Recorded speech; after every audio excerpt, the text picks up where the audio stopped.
Você acha que fica melhor? Não, senhora. Gente, que Deus que me perdoe. Enorme. Ela disse, é melhor prender o cabelo, que aí o seu rosto, não sei o que, não sei o que. Eu digo, não, deixa tudo assim, do jeito que tá mesmo, tá bom. Vou passar só um pouco de pó de arroz. Estamos aqui com a Maria Francineide Ribeirinha, do Xingu, para uma entrevista para o projeto Memórias da Colonização da Transamazônica, né? 50 anos de Transamazônica. Dona Francineide, a gente gostaria de saber se a senhora autoriza a gente gravar a sua entrevista e utilizar a sua imagem, o seu áudio para a produção dos materiais do projeto. Sim, autorizo sim. É uma honra fazer parte desse projeto. Muito obrigada. Bom, vamos começar primeiro. A gente gostaria que a senhora se identificasse, dissesse quem a senhora é, sua família, onde a senhora mora, onde a senhora nasceu. Fale quem é a senhora, para começar. Eu tenho orgulho de ser Maria Francineide Ferreira dos Santos. Sou pescadora ribeirinha, nascida e criada numa ilha. Venho de uma geração de um pai pescador, da geração completa. Minha mãe é paraibana, mas viveu a vida toda lavando roupa para fora para criar 19 filhos. Fomos criados todos humildes, com decência, graças a Deus. Hoje eu faço parte de várias organizações. Sou uma mulher que luta pelo direito das famílias ribeirinhas. Faço parte do Conselho Ribeirinho criado em 2015, através de várias batalhas por direito. Também faço parte de um movimento do coletivo de mulheres, a qual lutamos pelo direito das mulheres que são tratadas como se não fossem seres humanos, como se fossem lixos. E nós somos preciosas. O Senhor criou a mulher para ser tratada com amor. Então sou uma mulher que faço parte de um grupo de mulheres que acredita que a mulher ela é livre, ela é independente, ela só tem que ser respeitada. Também faço parte do Conselho Ribeirinho, do Conselho das Crianças, que é um conselho criado em defesa das crianças. Eu sou suplente da Daniele, também faço parte de várias organizações de direito, a qual a gente entra em defesa do que nós acreditamos, da nossa Amazônia, dos nossos rios, do nosso pescado, da nossa família e de tudo que somos. E em qual parte do Xingu que você nasceu? Me fala do lugar que você nasceu. Eu nasci num lugar chamado Paratizinho. Hoje ele ainda existe, só o nome. Lá tinha umas cachoeiras muito lindas. E lá nesse lugar a gente morava numa ilha, perto da ilha do Pirulito. Então minha mãe teve 5 filhos. Eu sou a mais velha. Tenho 53 anos, vou fazer agora em julho. Então eu nasci na vinda de lá para cá. Antes de chegar na cidade, eu nasci no meio do rio. Na canoa? Dentro da canoa. Eu cheguei no primeiro hospitalzinho que tinha ali embaixo, que era o primeiro que tinha, né? A mamãe já trouxe eu no braço. Então eu me avexei um pouco, acho que é por isso que eu sou apaixonada pelo rio. Eu não vivo longe dele. Certo. E até hoje a senhora ainda mora no Não, Rio? não. A gente quando era criança, meu pai veio só morando aqui. O ribeirinho verdadeiro, ele não mora só num lugar. Assim, nós ficávamos um certo tempo num lugar, quando o peixe ficava escasso, meu pai fazia outro barraco em outra ponta de ilha. Então a gente ficava, sabe? A gente teve várias moradias. A última morada em vida, a gente morou 12 anos na área do quartel. Ali morava seu João Monteiro, Chico Rola, seu Santo, seu Raimundo, finado Machico e o finado Sabino. Então o Raimundo era meu pai. Então a gente morou 12 anos na área do quartel. Depois a gente voltamos lá para baixo, que meu pai veio para a cidade para fazer tratamento, e a gente voltou para morar perto de onde a gente morava. Não era mais na mesma ilha, porque já tinha pessoas que tinham apossado do lugar, né? Como você sai, outras pessoas entram. Então a gente foi morar em outro lugarzinho perto. Mas a gente ficou a vida toda, foi sempre no Rio. Hoje eu tenho casa na cidade, porque hoje, como entrou a Belo Monte, então a gente foi retirado do lugar e vamos ser retornados no tempo certo. Aí vocês vão retornar para esse lugar. Aí todo mundo que estava onde a senhora morava com Belo Monte saiu? Saiu, todas as famílias. E agora... Não vai voltar para o mesmo lugar. Sim, claro. Porque as ilhas que existiam, foi todas tiradas. Aqui Belo Monte não mandou tirar pelos tratores, com a enchente da evolução da água, por abertura, para a fechamento e abertura das turbinas, elas se acabaram, morreram tudo, viraram só campo deserto, então não existe mais. Então hoje a gente vai ser reassentado nas margens da terra, entendeu? Vai haverá um espaço na área de APP, que nós ribeirinhos sabemos cuidar, preservar, não pode desmatar, mas haverá o lugarzinho da nossa casa, o lugar do nosso sítio, E isso com fica todo cuidado. em que parte do Xingu? No mesmo setor onde eu nasci e me criei, no Paratizinho, só que fica nas margens direita. Eu nasci nas margens esquerda descendo, subi na margem direita. Hoje eu vou ser reassentada nas margens direita.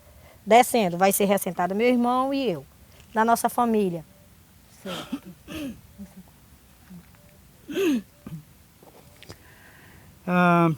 Se a senhora pudesse contar um pouco para a gente, que assim com calma, lembrando de algumas coisas, como era a vida da sua família, de vocês, no momento que ficaram sabendo da abertura da Transamazônica? Como era antes desse momento? Olha, isso para nós no momento, isso foi esperado muito, assim, como nós não entendia, na época a gente era muito inocente, então mais era meu pai e minha mãe, você sabe que a família, os pais sabem das coisas, os filhos são trazidos para algumas coisas, né? Nunca chega até a gente, né? A gente via comentários que a Transamazônica ela foi aberta com uma intenção de melhoria, Que tipo de comentário vocês escutavam? que havia muitas mortes, principalmente das famílias indígenas. Os indígenas foram os mais massacrados na abertura da Transamazônica. Eles eram mortos porque eles não entendiam o que estava acontecendo com a abertura e nem tampouco as pessoas que estavam vindo também não respeitavam o direito deles. Eles tinham que fazer a estrada porque trazia abertura, melhoria para os municípios que necessitavam. Mas eu acho assim, hoje, na minha visão, eu vejo que naquele tempo era para ter tido algo diferente, porque teve muitas mortes, muitas violações de direito na abertura. A Transamazônica ela é como é que se diz, uma estrada que ela traz uma história muito dolorida, ruim de ser lembrada.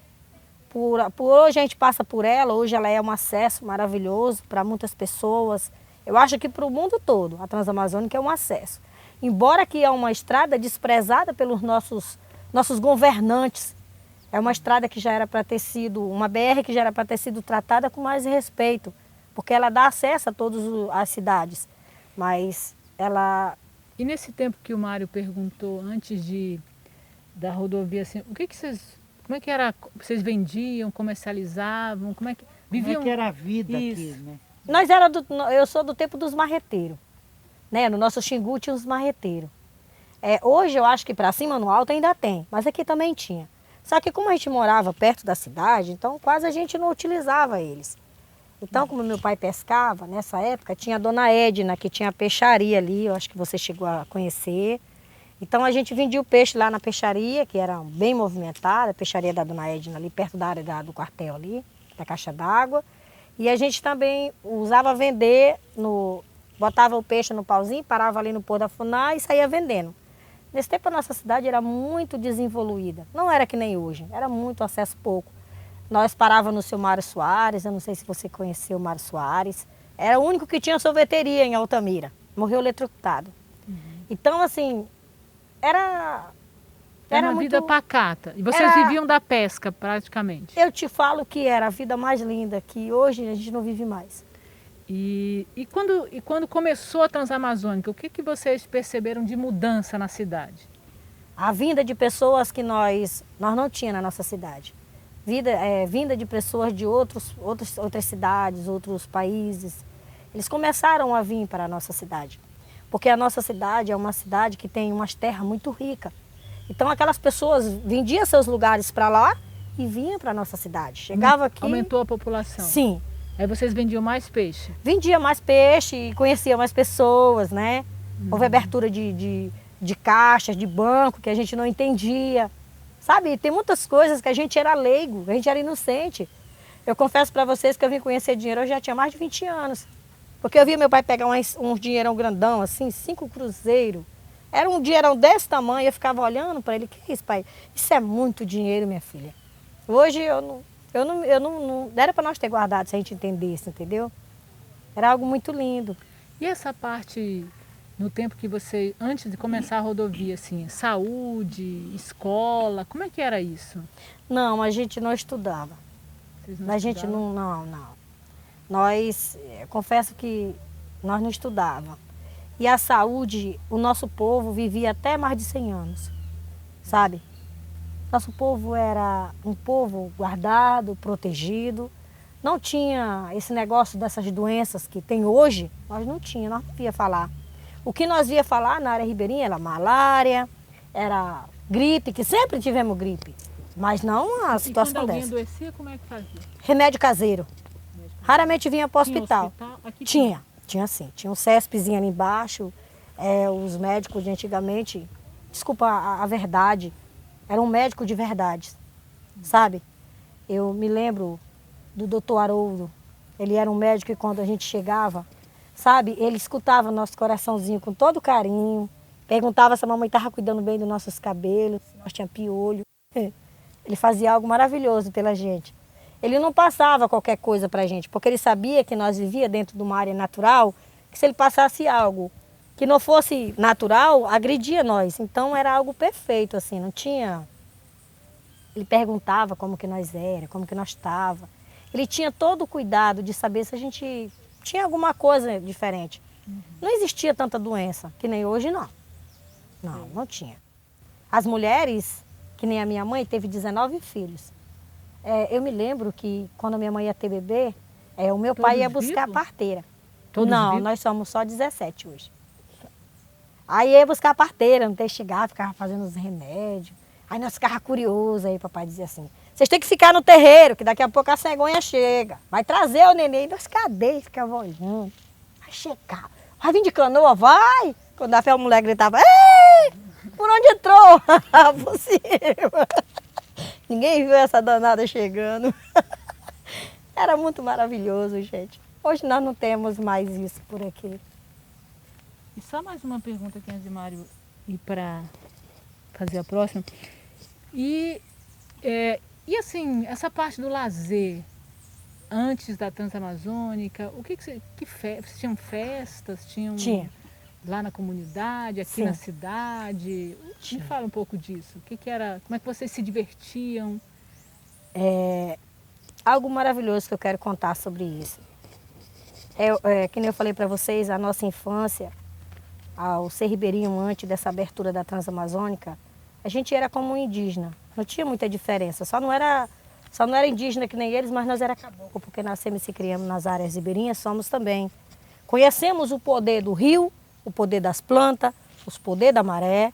Sabemos tirar de tudo de lá o que é bom e o que não presta. Temos cuidado ao entrar no rio. Se eu disser, eu vou para o rio hoje, do jeito que está, eu não vou, porque eu não vou pegar nada hoje. Ó. O tempo não ajuda, a maré não está legal. Ó. Mas se o céu estiver todo escamadozinho, o dia estiver lindo, e eu olhar de manhã e as águas estiverem tic, tic, tic, eu vou lá que eu vou trazer meu peixe. Entendeu? Eu conheço, meu pai me ensinou. Então, em frente ali a caixa d'água, tem a matriz. A igreja matriz. Então, em frente à matriz, o sino batia 6 horas da manhã, meio-dia e 6 horas da tarde. Então, nós marcávamos o horário que o sino batia para nós abrir para o meio do rio para nós pegar as pescadas. Porque a gente sabia, a gente marcava o pino da igreja, a ponta de uma castanheira que tinha, que a Norte Energia derrubou, em frente à área do quartel. Então, nós marcávamos e nós abria lá naquele horário certo para pegar nossos peixes. Na festa de São Sebastião, que é uma comemoração mais linda que a nossa cidade tem. Eu sou evangélica desde quando eu nasci. Meus pais eram católicos, minha mãe é católica até hoje, meu pai era católico, mas eu nasci crente. Eu nasci desde criança que eu sou diferente de toda a minha família. Então eu acompanhava meus pais. Então nas procissões de São Sebastião, que é o padroeiro da minha cidade, era algo muito maravilhoso. Não era que nem hoje, não. Aí esse cais aqui não era assim, era diferente. Você lembra que não tinha o cais, estava fazendo. Então a gente ficava ali, a procissão saía na cidade. E tem uma lenda, essa lenda, ela não pode morrer. Tem uma mulher chamada Cocó de Cebola, que o pessoal disse que ela teve uma filha, e um dia, ela desesperada, isso é uma lenda. Não é que eu estou dizendo que isso aconteceu, é uma lenda. Ela jogou a filha dela, disse que a filha dela era muito linda, jogou ali no meio do rio. E disse que essa menina virou uma serpente, uma cobra, e ela disse que ela mora aí. E todas as festas de São Sebastião, 4 horas da tarde, ela buiava bem ali no meio do rio. Muita gente via isso. Eu nunca vi, mas meu pai via, meus irmãos via, eu nunca vi. Confesso para vocês que eu nunca vi. Então, quando a procissão saía, ela boiava lá. E o pessoal disse que ela saía, até chegar no meio lá, ela afundava. Então, isso era real, entendeu? E aí, nas comunidades, tinha as festas de São João, de São Pedro, São José, de Santa Terezinha, dos padroeiros que traz as bênçãos das famílias ribeirinhas. Você sabe que nas comunidades, as festas que são trazidas para as comunidades são como bênção para a produção, para aquele ribeirinho que está lá com a sua situação, ele bota naquela santa, naquele padroeiro daquele lugar, a fé dele. Dali ele tira toda a força, toda a energia, entendeu? Ele traz ali, olha, o meu santo vai vir esse ano, vai ser a festa, vai ser algo maravilhoso. Então a gente sempre foi criado assim. Chegava lá, tinha torneio de futebol lá no seu Zé Maria, que era muito maravilhoso, muito conhecido, seu Zé Maria. Tinha as festas, tinha as comemorações, 2, 3 dias de dança, que eu gostava de dançar. Gente, eu não perdia um forró nem por brincadeira. Então, assim, as coisas que tinha na nossa cidade, porque não tem mais. Desculpa a sinceridade, não tem mais. Nós tivemos agora a procissão de São Sebastião. Minha mãe falou que, ela chegou lá em casa triste, falou para minha filha, eu sei que, eu vou falar algo para você, eu me senti tão triste. Parece que o povo não lembra mais como era. Sabe, assim, era muito diferente, era muito bonito. Sabe, era algo que, na época, o padre Federico era bem jovem, e era algo maravilhoso. Era o padre José, era o irmão José. Era algo muito diferente de hoje. Como vai passar o barco, eu acho que dá para dar uma... Mas o barulho vai... No jeito? A senhora estava comentando aí a situação no momento da abertura da Transamazônica e da dificuldade enfrentada principalmente pelos indígenas que foram afetados com a construção. Aí a senhora lembra de algum evento, de algum acontecimento, desses massacres, desses extermínios dos índios? Não. De nomes? Não... É assim, é que nem eu lhe falei, eu era muito jovem, acho que eu tinha uns 7 para 8 anos de idade, e a maioria da situação chegava mais para os pais da gente. Então a gente era mais assim, criança, só via o comentário, né? Mas o meu avô, que mexia com borracha, o finado João Padeiro, ele falava, né, que era muito, muito triste, porque os indígenas não sabiam o que estava acontecendo. Quando via aquelas máquinas vinham quebrando tudo, aqueles para eles era o mundo que ia acabando, então eles não entendiam aquilo. Então, ele contava as histórias, que era muita perversidade. Então, eu não cheguei assim a... Uma vez eu me lembro que eu, molequinha, que a exposição, o parque da exposição sempre foi lá em cima, só que era diferente. Eu me lembro que uma vez veio uns grupos de atores para nossa cidade, ainda era tudo no barro, né? E nós fomos lá ver eles, naquele som grande. Tinha... É porque eu não assisto novela, mas tinha um ator que ele fazia até o papel que era ele e 2 mulheres, a dona Flor e seus 2 maridos. Eu me lembro que ele veio, né? Ele estava lá falando em cima daquele carro. É o Zé Wilker. Isso, da dificuldade que ele teve de passar dos atoleiros. E ele falando que aquilo era muito novo para ele. E ele comentando, né? Eu me lembro que o meu pai falou assim, mas o mais importante é que você chegou vivo, não chegou nem uma flechada, né? Aí ele sorriu, não, tá tudo bem, seu Raimundo. E meu pai era muito brincalhão. Então, assim, esse eu me lembro desse evento. E me lembro também da luta. Eu era criança, mas eu me lembro que os padres da nossa cidade sempre lutaram em defesa dessa situação da violência contra os indígenas, porque eu via sempre eles comentando com meus pais que, principalmente o irmão, falei ainda agora o nome dele, Dom José, irmão José, ele falava que não entendia por que tanta violência, por que tanta matança, tanta perversidade. Então, assim, era algo que eu ouvia. Eu era criança. Matança de índios. Era, matança dos índios, porque os indígenas foram muito mortos. Não foi só os indígenas. A abertura da Transamazônica trouxe muitas mortes, porque as pessoas morriam de malária, morriam de várias doenças, porque estavam lá dentro, não tinha como sair rápido. Não era tão simples. A Transamazônica ela é uma estrada feita com muita dor, muito sangue, muitas lágrimas. Hoje ela pode ter uma parte dela que está asfaltada, mas a maioria dela ainda esconde as dores, a destruição e as perversidades do que se acontece em todos esses lugares. Porque é uma cidade, é uma via, como é que se diz? É uma rodovia, não é isso? Sim. É uma rodovia esquecida pelos governantes.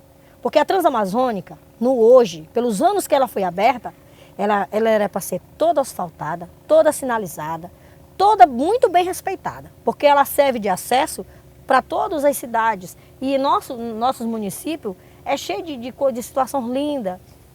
Então era para ser uma cidade, era para ser uma rodovia muito bem tratada, toda sinalizada, postos fiscais em vários lugares, porque você sabe que ela é cheia de curvas perigosas, de coisas que não são legais. Então tinha que ter, só que não é isso que nós vemos. E você se lembra quando você viu a rodovia? Sim, pela eu morei primeira nela. Vez? Sim, eu morei nela. Eu morei 3 anos e meio. No 135, Anapu. No Anapu, quando isso, você para cá do casou, Anapu, né? na ladeira da Chica. Ladeira da Chica. Eu confesso para vocês que, sabe, assim, no verão ela era boa. Na época era a Transbrasiliana, que fazia as linhas. Nós andava com o bispo, Mário que era conhece. a Transbrasiliana. Uns ônibus que eu vou te falar, viu? Era legal quando eu entrava dentro deles, porque a gente não sabia se era cadeira ou se era um pedaço de pau, a gente tinha que ficar lá, entendeu? E eles eram os únicos que rodavam. Tinha 2 empresas, era ela e tinha outra, mas não estou lembrado o nome da outra. E aí eles eram corajosos, porque no inverno só eles tinham coragem de passar. Porque você saía de um atoleiro e entrava no outro. Então o motorista ele tinha que saber tirar o barro, ele tinha que saber ser a estrada, ser o motorista e ser o condutor de tudo aquilo que vinha dentro. Então era muito triste no inverno. Aí nós saíamos do Anapu. Daqui lá é 135 quilômetros, saía de lá. Ele passava lá às 7 horas da manhã, às vezes 8 horas. E a gente chegava em Altamira, às vezes no outro dia, às vezes à tarde, se tivesse sorte. Outra coisa assim, mais já depois que você, na idade adulta, essa relação com a rodovia, né?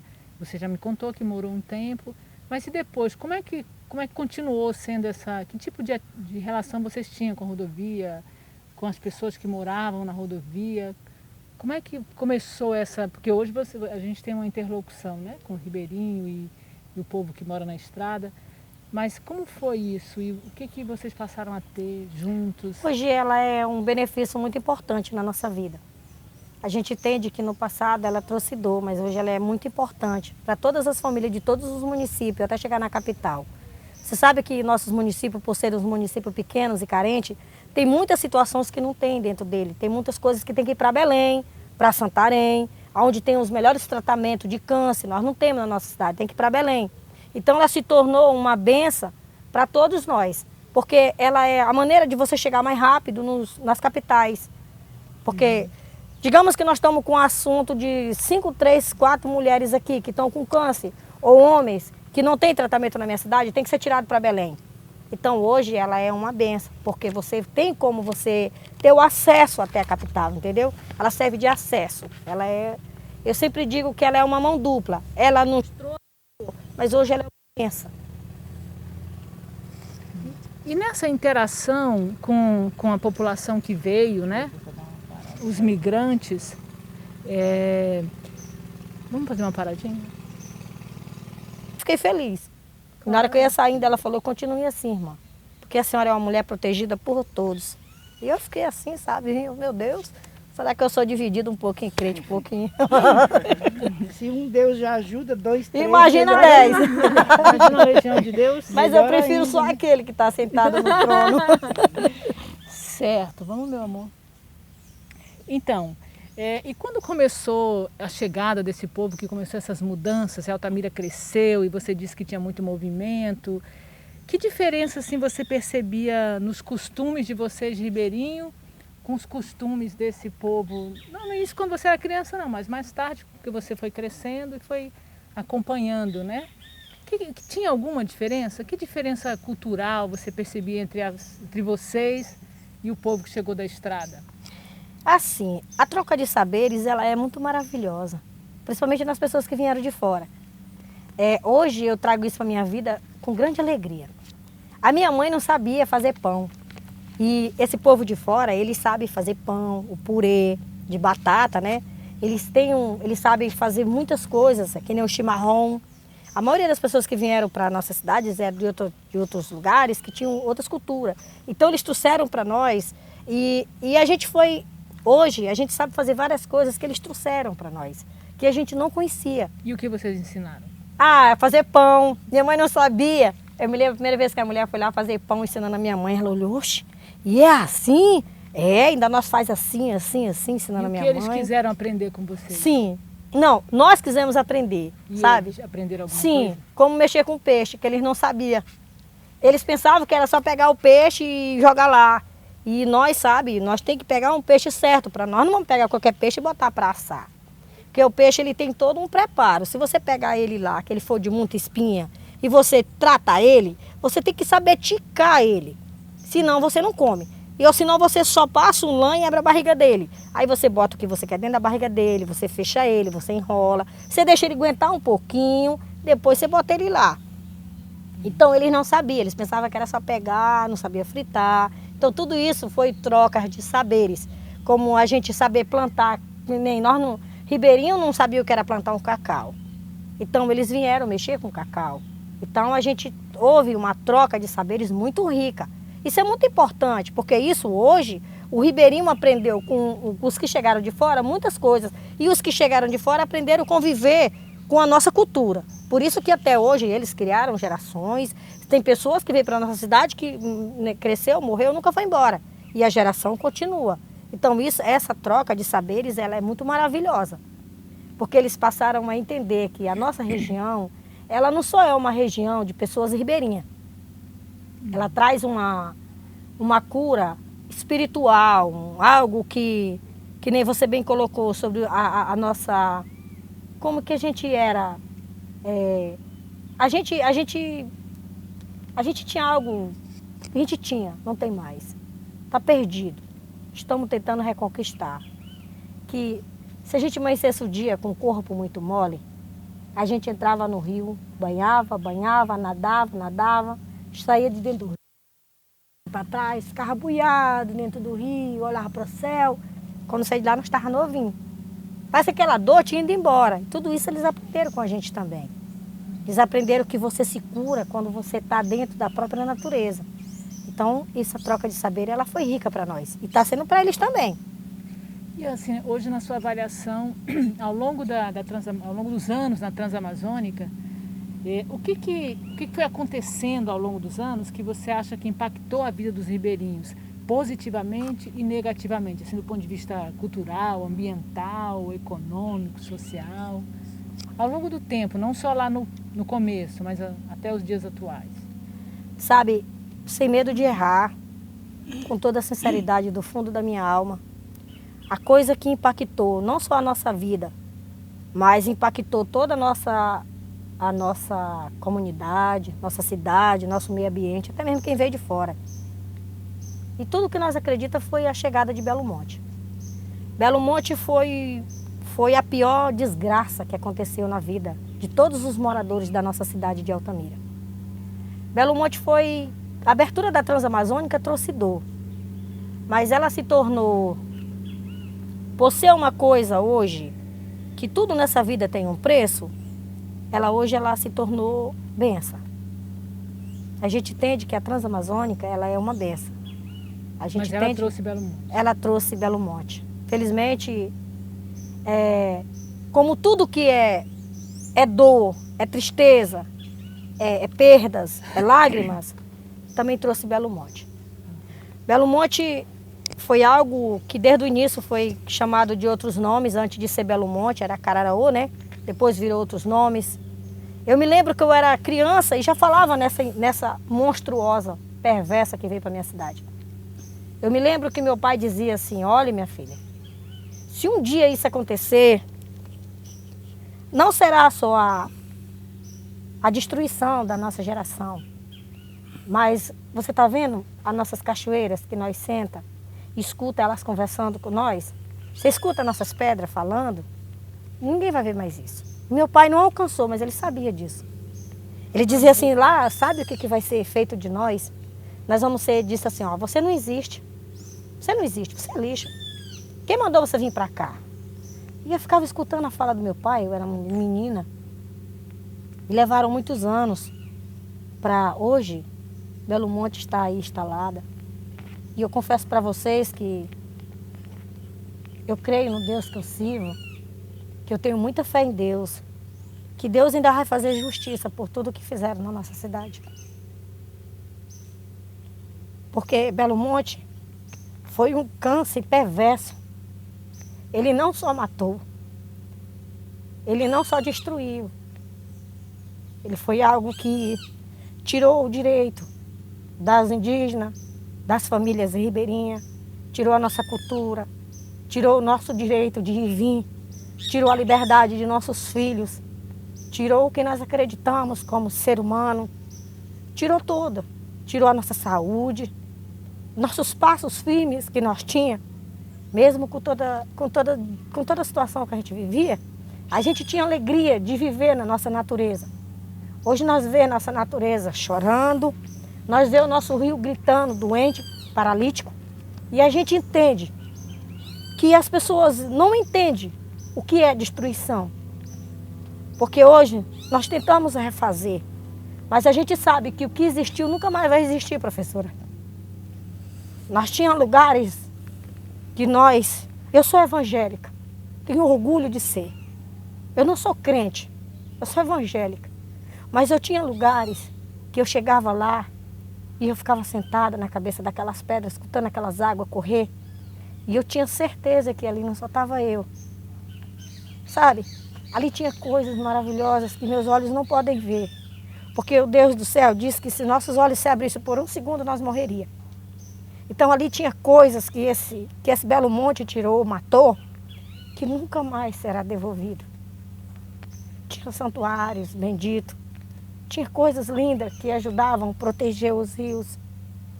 Você sabia que o cari, ele não coloca o ovo de qualquer jeito. Tem uma pedrinha lá na cachoeira, que ele chega lá e bota o ovinho dele debaixo daquela pedrinha. Quando você levanta aquela pedrinha, tá cheio de ovinho. Você deita ela lá e deixa ela quietinha. E a água tem que estar correndo lá, a água não pode ser parada, a água corre. Mas eles estão lá, ó, sabe? Porque ali é os santuários deles. Sabe quantos santuários Belo Monte matou? Belo Monte matou, Belo Monte mata até hoje.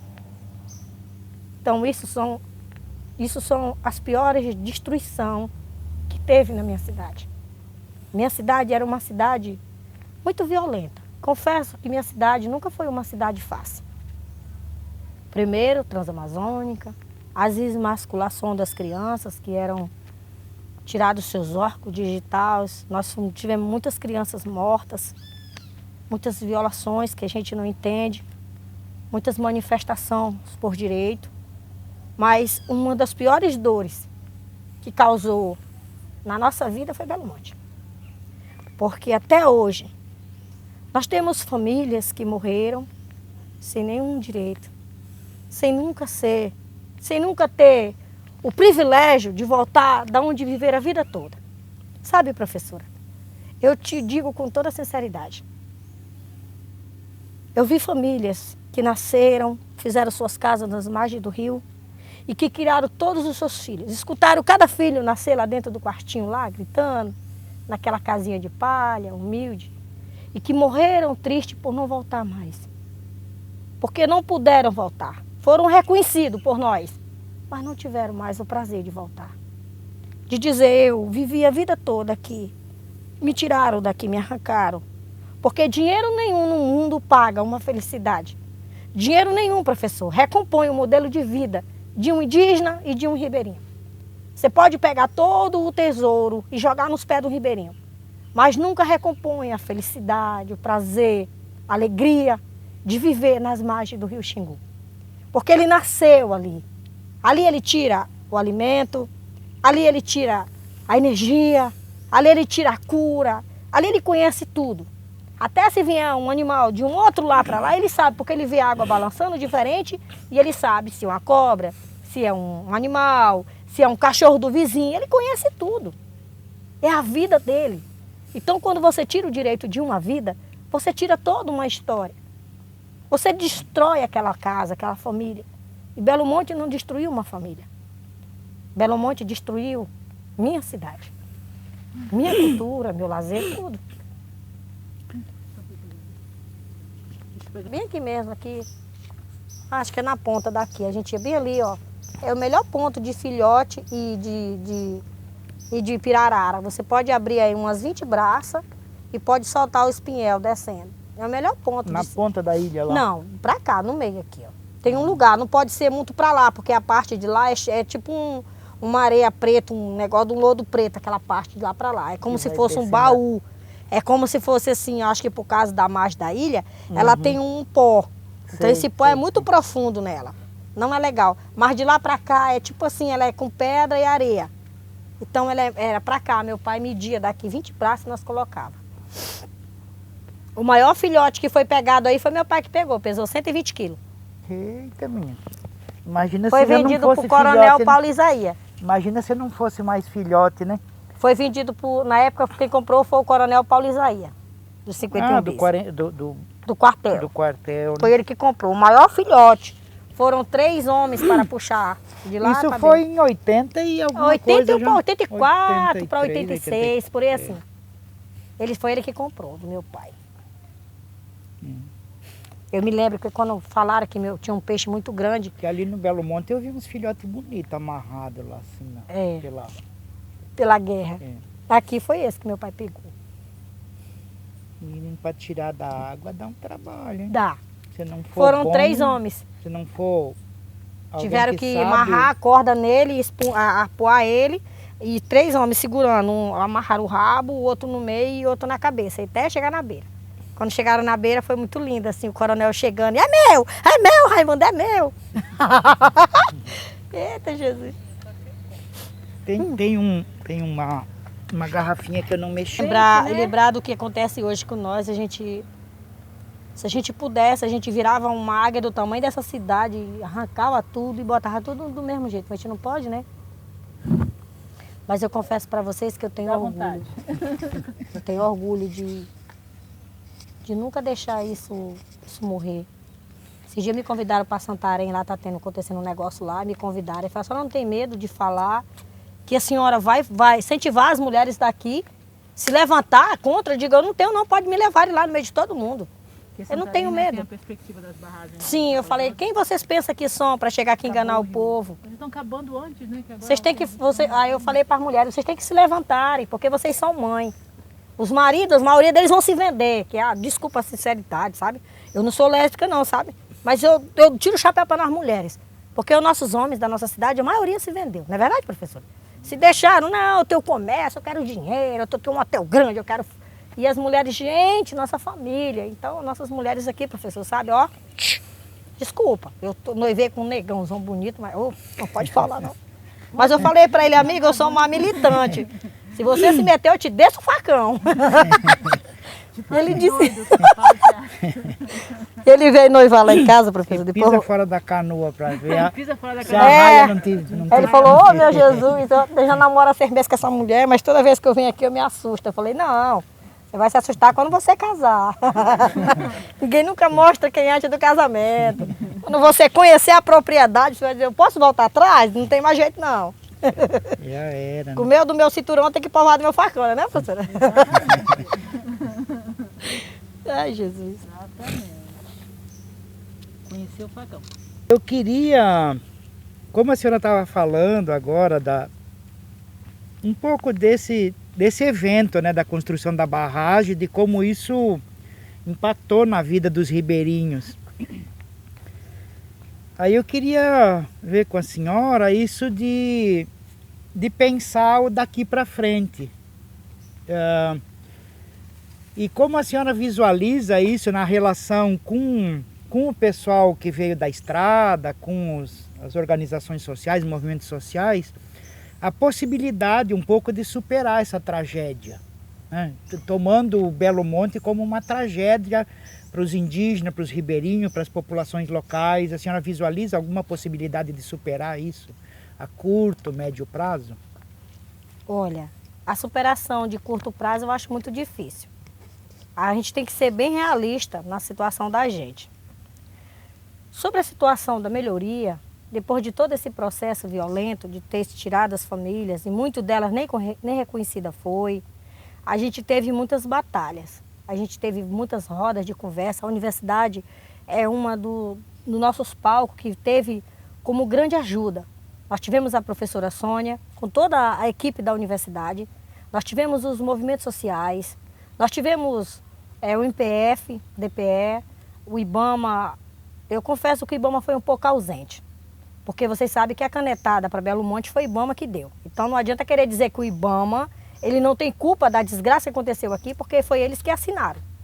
Mas hoje a gente entende que eles têm se esforçado para que as famílias que foram retiradas, hoje essas famílias elas são reconhecidas.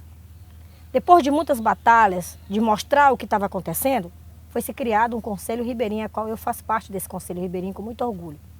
Esse conselho foi criado para reconhecer, para o reconhecimento social de todas as famílias que residiam nas comunidades ribeirinhas. Porque até onde Belo Monte atingiu, a gente não pôde chegar.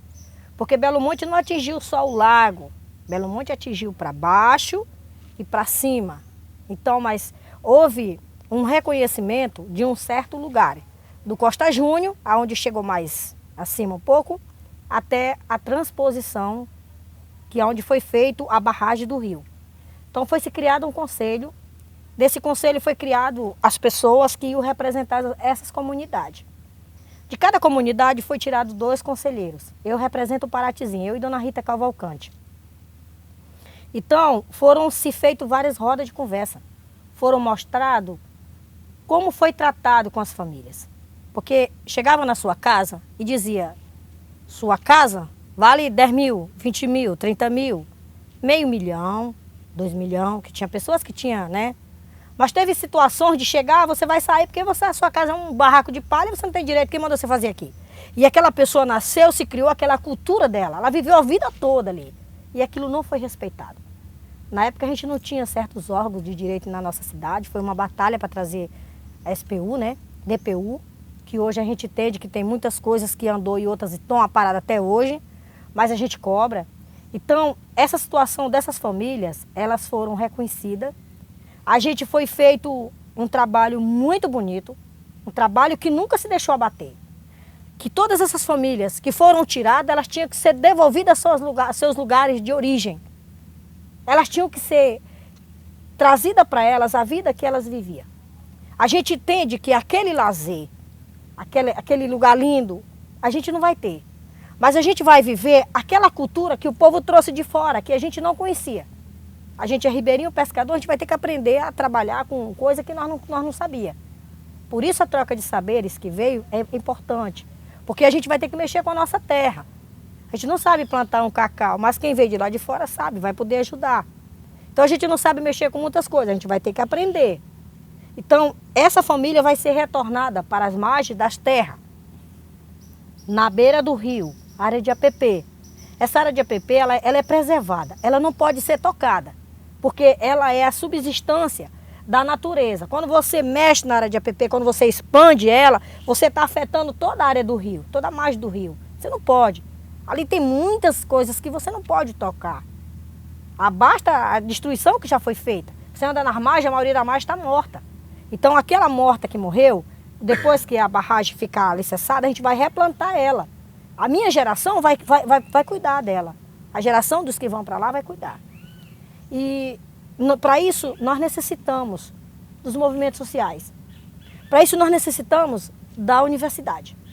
Porque através dos professores, através das pessoas que estão dentro desse processo, elas nos ajudam a mostrar para o mundo como nós devemos recompor o nosso modo de vida hoje, já que perdemos o original.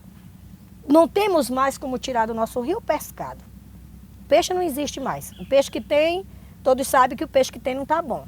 A maioria do peixe está com problema, porque houve todo uma situação do rio, o rio mudou, o rio ficou doente. Então, conforme o rio passou pelo processo, tudo que está dentro dele passa pelo processo. É como nós. Então, toda essa mudança. Então, a gente espera, dentro de tudo isso, que não vai ser como nós vivíamos. Entendeu, professor? Eu não vou poder sair da minha casa, 6 horas da manhã, e olhar para o meu rio, ver a fumaça dele subindo, ver ele me dizendo, bora conversar, e eu entrar dentro dele, tomar um banho, andar de costa. Não vou poder mais. Mas eu vou poder tirar da terra o alimento que vai substituir até o meu rio conseguir se curar. Porque ele está passando por um processo. Um dia ele está aqui, um dia ele está aqui. Então ele está como se eu estivesse fazendo um tratamento. Hoje eu estou no médico, eu estou baqueada. Amanhã eu fui, já voltei melhor. Depois eu já tomei o remédio, estou feliz. Então ele está que nem nós. Ele também está lutando. Então, isso é importantíssimo na nossa vida. Dona Francineide, agora a senhora falou assim que nesse momento vocês vivem momentos de lutas bem intensas, né? Para a garantia dos direitos dessas populações e outras, não só dos ribeirinhos.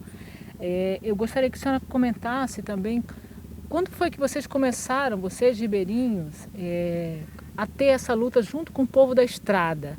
O que uniu esse povo dos movimentos aqui da rodovia, que são agricultores, sindicalistas, né? Com a luta dos ribeirinhos? Em que momento? A senhora poderia dar alguns exemplos de luta que vocês travaram juntos?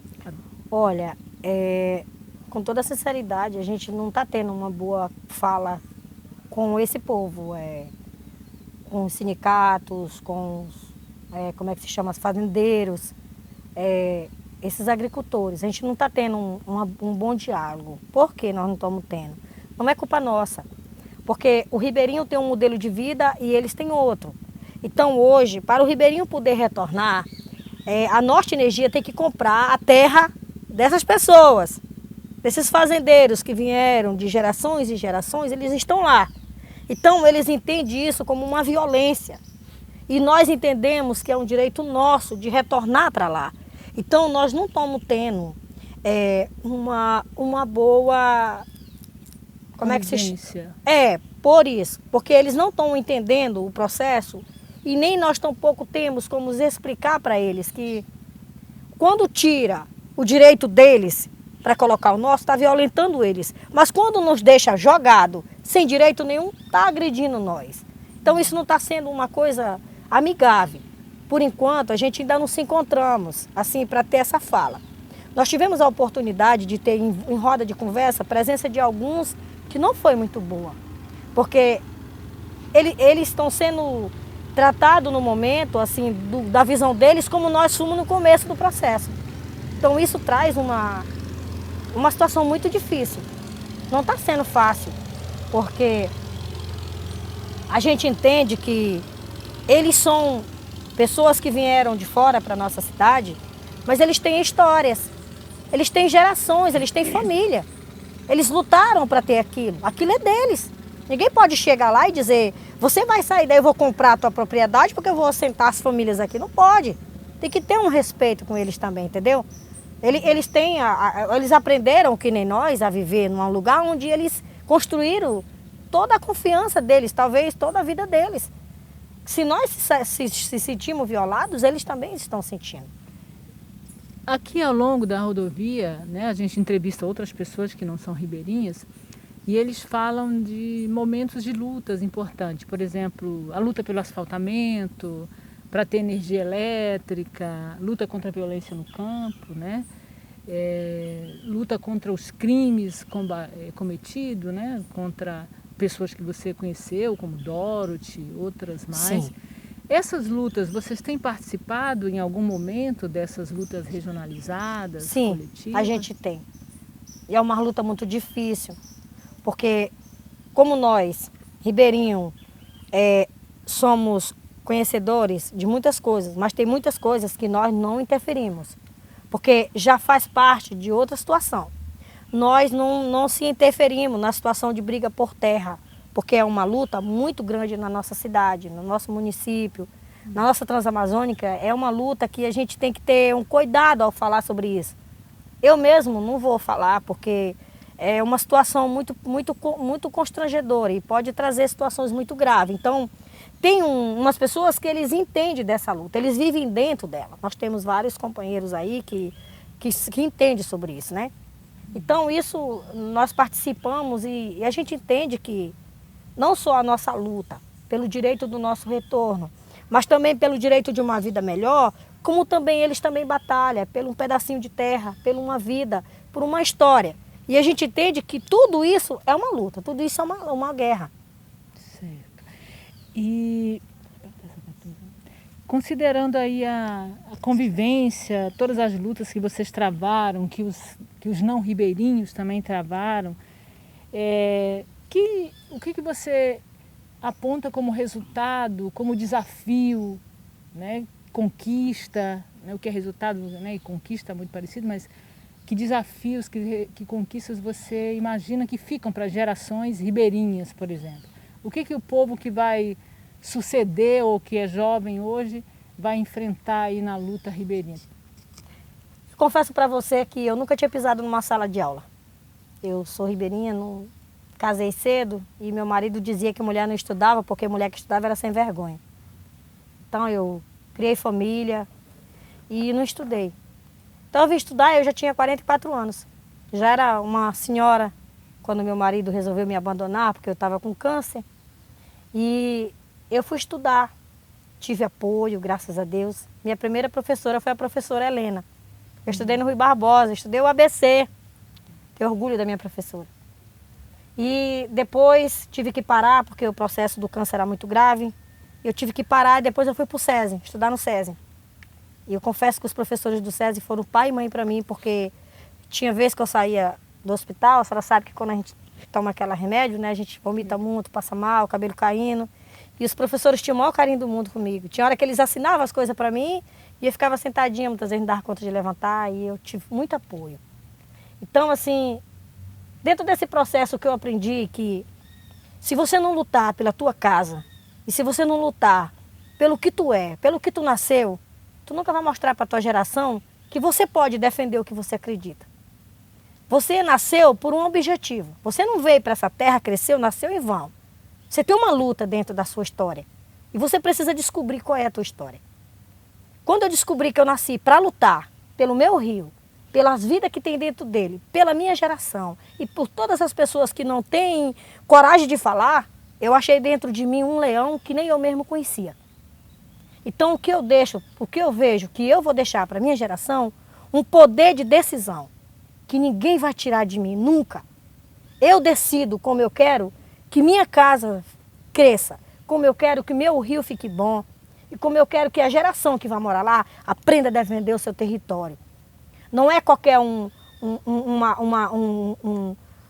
político, qualquer um ser humano, qualquer uma pessoa, a maior autoridade que existe na terra que vai chegar dentro da minha casa que vai dizer que ele sabe. Quem sabe sou eu.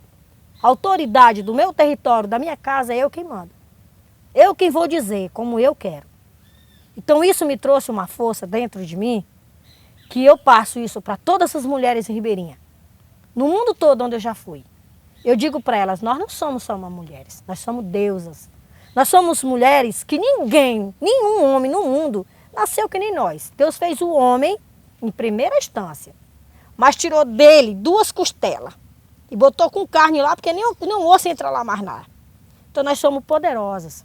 Nossa fala, nós temos que estar dentro do nosso direito.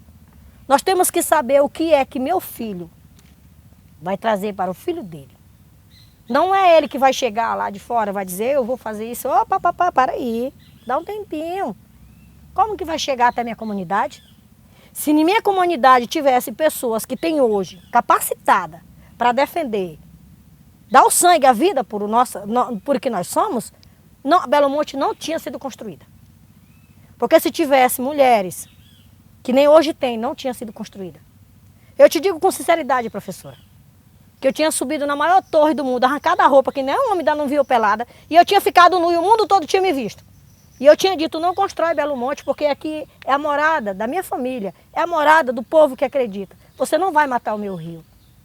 Então hoje eu sou uma mulher que eu passo isso para as mulheres.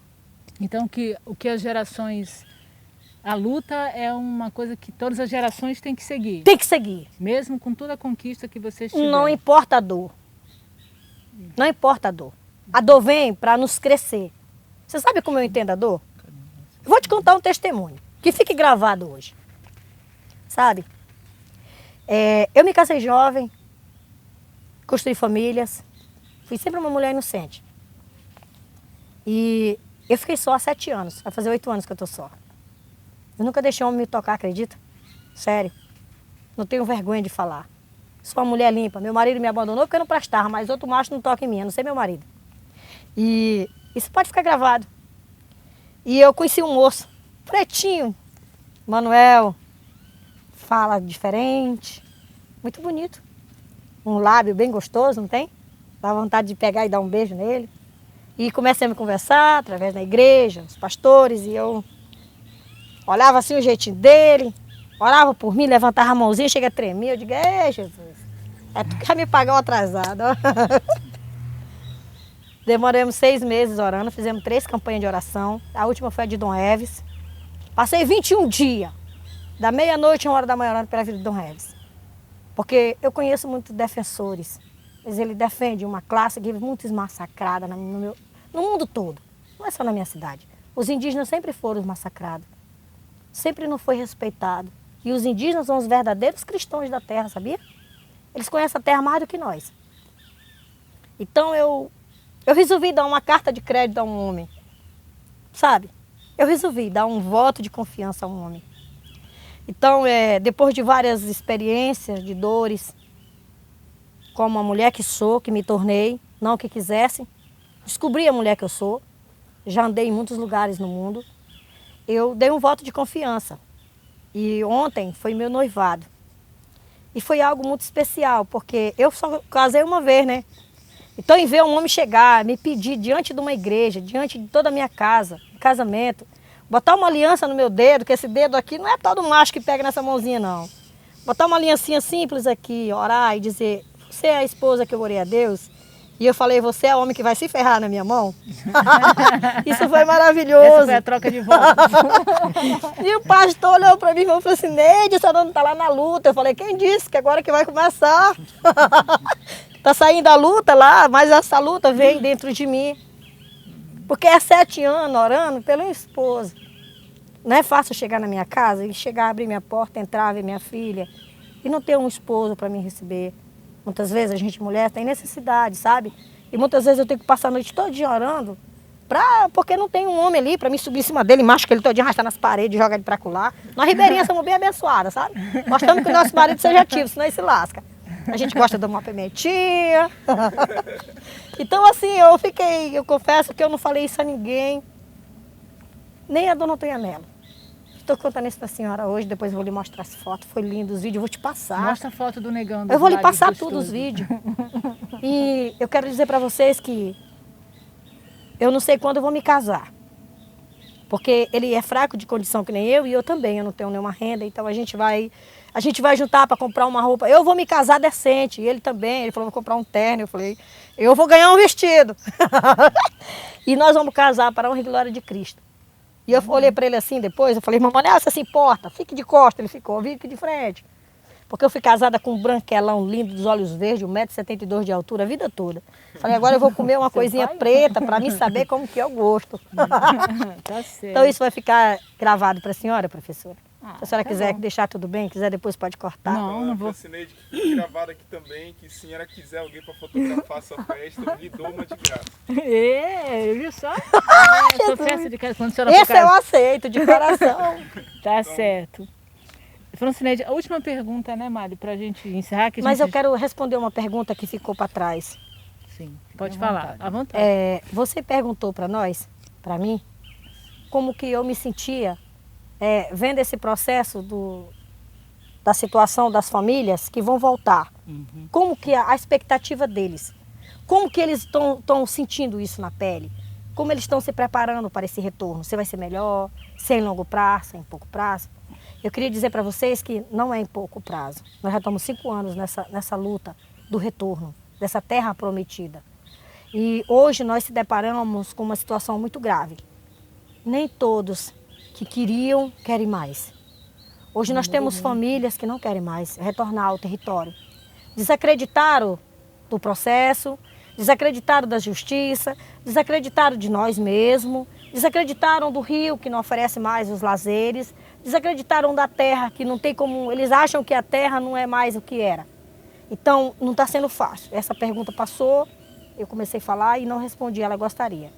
E digo para vocês que feliz e abençoado, professora, será o homem ou a mulher que retornará ao território. Quantas famílias são, Francine? Eram 322, porque 121 foi arressentada pela Norte Energia. A maioria as abandonaram porque não era o que elas viviam. Não é você pegar uma família, colocar no lugar e fotografar ela a vida toda. É isso que a Norte Energia faz. Filma, você não pode... Tá lá, nós tivemos um relato esses dias que a dona Joana falou que quando ela veio estar banhando, o drone está por lá. Eu tive que falar, vocês respeitam, vocês não... Quem são vocês? A família vai retornar para o seu lugar com dignidade e com honra. Mas feliz daqueles que pegarem um pedacinho de terra. Sabe? O pedacinho de terra que hoje está sendo ofertado, de toda a destruição que foi tirada, ele vale mais do que todo o tesouro que ele poderia pegar. Porque hoje ele pega um pedacinho de terra, ele vai construir a casinha dele, ele vai plantar as coisas que vai ter a troca de saberes com quem entende. Vai tentar conviver, porque não é tão simples conviver com esse povo. A cultura deles é completamente diferente da nossa. Eles têm algo que nós não entendemos. Então nós temos que passar para ele que nós estamos ali por direito, não por violência, que nós podemos ser amigos, ser vizinhos. Se algum dia alguma coisa acontecer com algum deles, a gente sendo humilde, que o ribeirinho é mais humilde, o fazendeiro é mais de condição, o agricultor que está lá, ele é mais arrumado, mas a gente pode chegar a socorrer uns aos outros. A gente não é inimigos, somos amigos. A gente está dentro de um processo violento de ambos os lados, mas somos um povo que viveu a vida toda, de geração a todos. Isso eu tinha que responder porque ficou lá atrás que não foi. Não adianta eu te dizer que um processo está andando lindo, eu não minto, irmão. Se eu só ouvir uma palavra que sair da minha boca, ela não tem arrudeio. Ela não tem... não. Eu sou verdadeira, doa quem doer. Porque se eu falar uma mentira para o Senhor, eu estou mentindo para dentro de mim. Então não adianta de nada eu amanhecer em oração, levantar, Senhor, conduz meus passos, me ajuda e eu chegar a dizer uma mentira. Então está sendo um processo muito... Outra perversidade que está tendo dentro da Norte Energia, que a gente chega lá a ver as famílias que vão toda feliz para pegar o território. Aí quando chega lá eles falam, essa terra não é sua, você vai morar lá, mas a terra será passada para uma entidade. Opa, para aí, cala a boca, explique direito, não é assim. Então se a gente não estiver lá, todo mundo volta triste, o que eu fiz? Esperei 5 anos, ainda estão me enganando. Então está sendo... Confesso para o senhor que quando chego em casa, eu tiro minha roupa, dobro meu joelho e falo obrigado, Senhor, que eu cheguei com vida. Porque isso aqui assim, está parecendo uma panela, não tem? De tristeza, de ver que as nossas autoridades tinham que estar presentes. Tudo isso falta. Em geral, a gente finaliza perguntando para a pessoa da expectativa, pensando esses 50 anos vivenciados a partir da rodovia e como a pessoa pensa, sonha os próximos 50. Mas antes dessa, depois a senhora já pode continuar com essa, mas antes eu queria levantar uma outra questão que é ligada a essa última fala da senhora, que é como a senhora percebe essas famílias que depois de perderem a terra, esse sonho todo, agora estão perdendo a esperança. Como é que a senhora vê isso? Isso nos traz muita dor, porque elas estão doentes. E essas famílias, elas estão doentes, a alma delas está doente. A identidade delas está como solta, elas não estão se encontrando mais. É como se o mundo tivesse abrido e elas estivessem em cima de um... Não pode mexer os pés. Porque se elas mexerem para a direita, elas caem, se mexerem para a esquerda, elas caem. Então elas estão, entendeu?